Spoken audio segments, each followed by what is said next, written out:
Bem-aventurados pacificadores, porque eles serão chamados filhos do Senhor. Bem-aventurados misericordiosos, porque eles alcançarão a vida eterna. Muito bom dia, com a bênção de Deus sobre a nossa vida, começamos mais um dia. Queremos a cada dia fazer a vontade do Senhor. Queremos a cada dia amá-lo cada vez mais. Queremos a cada dia estarmos em comunhão com Ele. O maior desejo do nosso coração, de fato e de verdade, é um dia nos encontrarmos com o nosso Salvador, abraçarmos e vivermos com Ele para todo sempre na sua companhia. Todos os dias nesse canal nós estudamos um capítulo da Palavra de Deus. E nessa manhã eu convido você a ter nas mãos a Palavra do Senhor no livro de Ezequiel, capítulo 6, o versículo 1 e o versículo 2.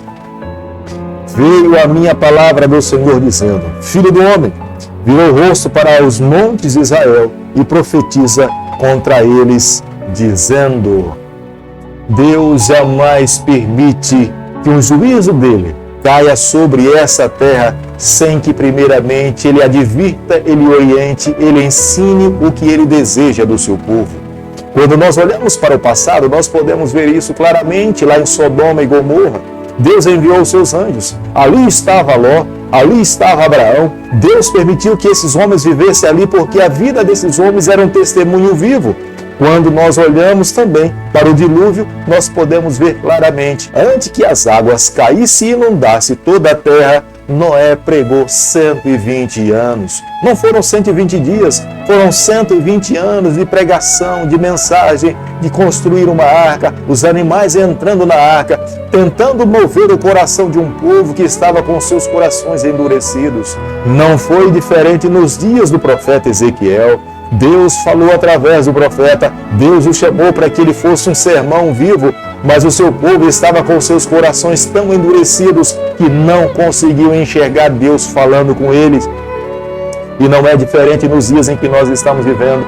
Deus não irá destruir essa terra sem que primeiramente todas as pessoas que estejam nesse mundo entendam e saibam que Deus é um Deus de amor, de misericórdia, e um dia voltará aqui esse mundo buscar aqueles que estão prontos para viver com Ele, alcançar a salvação através somente da pessoa dele. Quando no versículo 2 do capítulo que nós estamos estudando nessa manhã, Deus está pedindo para o profeta Ezequiel virar o seu rosto para os montes e profetizar, Deus estava falando porque naquele período havia muitas planícies, mas haviam também muitos montes. E era lá nos montes onde as pessoas construíam seus altares para adorar aos seus deuses. E Deus estava pedindo ao profeta: vira o teu rosto para os montes e profetiza contra eles, porque o povo tinha desobedecido ao Senhor. Os altares eram uma afronta ao Deus, Criador dos céus e da terra, porque na sua própria lei ele fala claramente: não farás imagem de escultura, não as adorarás. E o povo de Deus tinha se esquecido.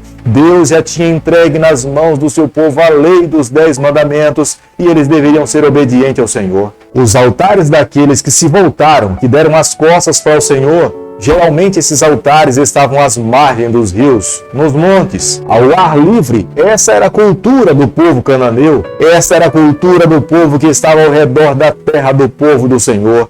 Era a razão pela qual Moisés, antes da sua morte, fala claramente: não façam aliança com esses povos, Deus não irá se agradar, porque Moisés sabia que facilmente o seu povo tinha um coração propenso a se curvar diante de outras imagens. Geralmente esses altares construídos nesses lugares, ele tinha uma altura de aproximadamente 1 metro, e em cima desses altares estava a figura de algum animal, onde alguém se curvava e oferecia suas ofertas, adorando esse animal ou a figura de um peixe ou de alguma outra ave. Quando Deus levantasse uma nação e essa nação viesse derramar o seu juízo sobre o seu povo, um dia eles iriam abrir os seus olhos e entender que Deus é soberano.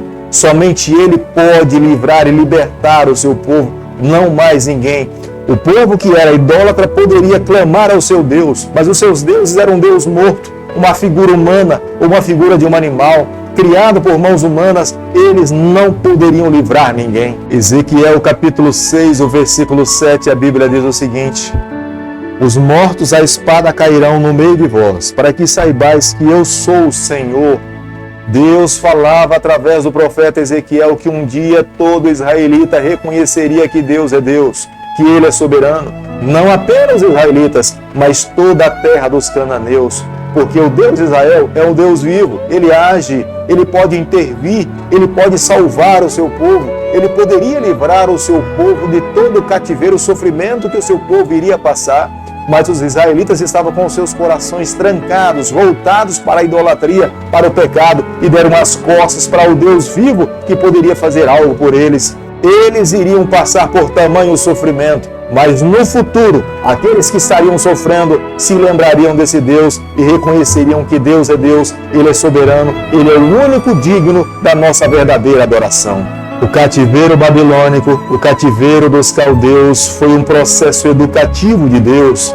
Deus sabia que somente dessa forma poderia converter e tocar no coração de um povo, de um coração tão duro. Não haveria outros meios, porque todos os outros meios Deus já tinha usado. Daniel, Jeremias, Ezequiel, Deus se valeu de diversos meios para salvar o seu povo, mas eles não estavam dispostos a ouvir a voz do Senhor.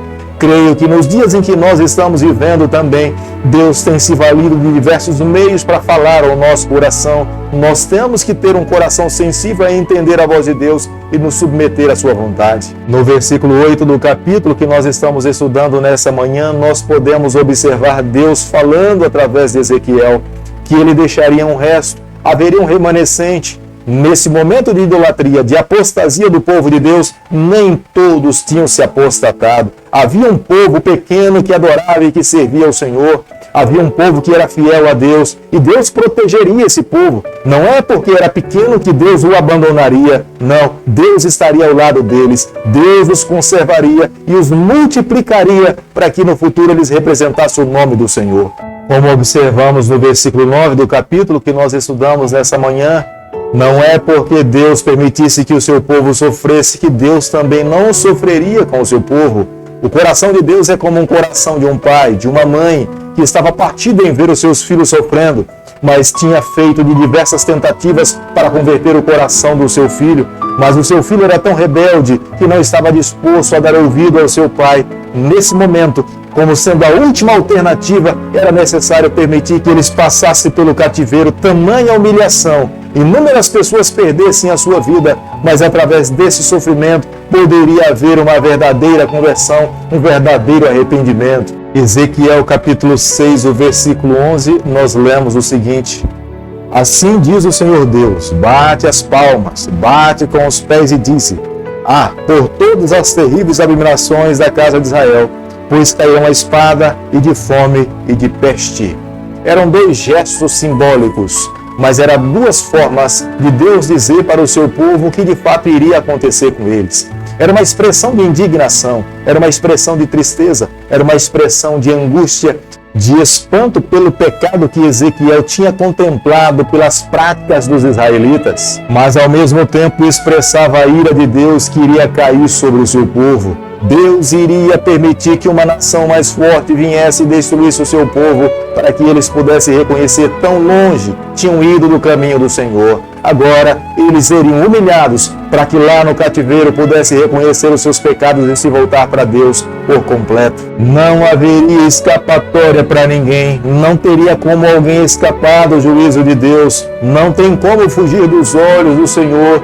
Deus oferece muitas oportunidades, mas aqueles que se recusam a aceitar a graça e a misericórdia de Deus não terão como fugir da ira do Senhor. É necessário hoje tomar uma decisão, amar a Deus ou de fato, ao escolher viver a própria sorte das nossas próprias escolhas. No livro de Ezequiel nós encontramos em torno de 65 vezes, então eles saberão que eu sou o Senhor.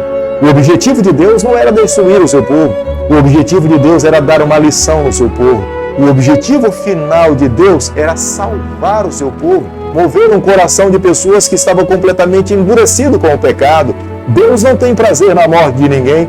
Deus quer salvar todas as pessoas. Nós precisamos a cada dia avaliar a nossa vida à luz da palavra do Senhor. Nós não podemos permitir que o nosso coração tenha algum tipo de ídolo ou de Deus, a não ser o Deus Criador dos céus e da terra, que na sua lei ele fala que não quer imagem e que não quer nada que nós nos curvemos que represente a ele ou algum outro ser ou um animal.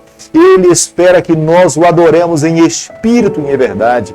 Não posso negar a você nessa manhã que não seja desafiador andar na direção desse Deus que nós não conseguimos apalpar, mas nós conseguimos sentir na nossa vida. Nós percebemos quando Ele fala ao nosso coração, nós sentimos quando Ele está ao nosso lado, nós podemos ver as suas ações para nos amparar, proteger e nos dar força a cada dia. Somente Ele, de fato, preenche o vazio do nosso coração. Nós podemos, numa caminhada, tentar colocar alguma coisa dentro do nosso coração para nos trazer satisfação. Será momentâneo, será por alguns momentos. Mas quando nós permitimos que esse Deus, Criador dos céus e da terra, inunde o nosso coração, o nosso prazer, a nossa satisfação, ela é eterna, ela não é momentânea, ela não para. Nós desfrutamos dessa alegria mesmo em meio à dor, mesmo em meio ao sofrimento. Por isso eu convido a você nessa manhã, abramos o nosso coração, deixemos que Ele conduza a nossa vida e tenhamos a plena convicção que nós iremos usufruir de maiores bênçãos das mãos do Senhor. Querido Pai, em Tuas mãos nessa manhã nós nos colocamos. Queremos viver exclusivamente para o Senhor. Toma o nosso coração, perdoa os nossos pecados, nos dê a graça de vivermos exclusivamente para Ti. É o que nós pedimos, é o que nós te agradecemos e o fazemos em nome de Jesus. Que o Senhor te abençoe e te guarde. Que Ele faça resplandecer o teu rosto sobre você. Que Ele tenha misericórdia de você. Que sobre você nessa manhã Ele levante seu rosto e conceda a sua paz em nome de Jesus. Amém.